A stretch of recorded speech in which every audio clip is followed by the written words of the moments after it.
বয়ে রইছো, তোমার একটা কথা কইবার চাইছে। আচ্ছা তুমি কি কথা কইবে কও দেখি, তোমার আবার কোন কথাটা না শুনি আমি কও। কথাটা কইবার চাইছিলাম, 2 সেট জামা কাপড় বানায় দিছো, 1 বছর হয়ে গেছে, এক সেট তো একবারে নষ্ট হয়ে গেছে, পরা পারি না। আর এক সেট জামা কাপড় পরি, এটা তো মনে করো যে একবারে নষ্টর মতোই। বাড়িতে কাম কাজ করি, এক সেট কাপড় পরে কি কাম করা যায়? আচ্ছা ঠিক আছে, কইছিলাম তো বাজার টাজার করুম, বেশি কইরা সেল মেলানো, মন তুমি কইতাছো 1 বছর হয়ে গেছে গা।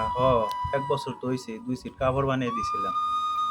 তাহলে 500 টাকা দিছে মহাজনে, তাহলে 500 টাকা দিয়ে এখন আপাতত এক সিট নর্মাল এই যে গস কাপড় গুনা যা আছে, ওই গস কাপড়ই এক সিট বানাও আর কি করুম। ঠিক আছে, ওই বেয়াটিরে কইয়ে তাহলে এটা নিয়ে এক সিট কাপড়ই বানাও, তারপরে পরবর্তীতে আবার বানিয়ে দিব। তখন চলো না কত কষ্ট করে, আর কষ্ট করে কইছিলাম যে মহাজনে টিয়া দিছে 500, এই টিয়াটি দিয়ে সেল মেলানো, বাজার করুম, বেশি করে সেল কিনুম। তা তো এখন মানে ঘরে যদি বাজার নাও থাকে, সেল থাকলেও মনে করো হুদা ভাত পানি ভাত খান যায়। যাই গিয়া অন যখন কইতেছ তাহলে কাপড়ই বানাইবার দাও।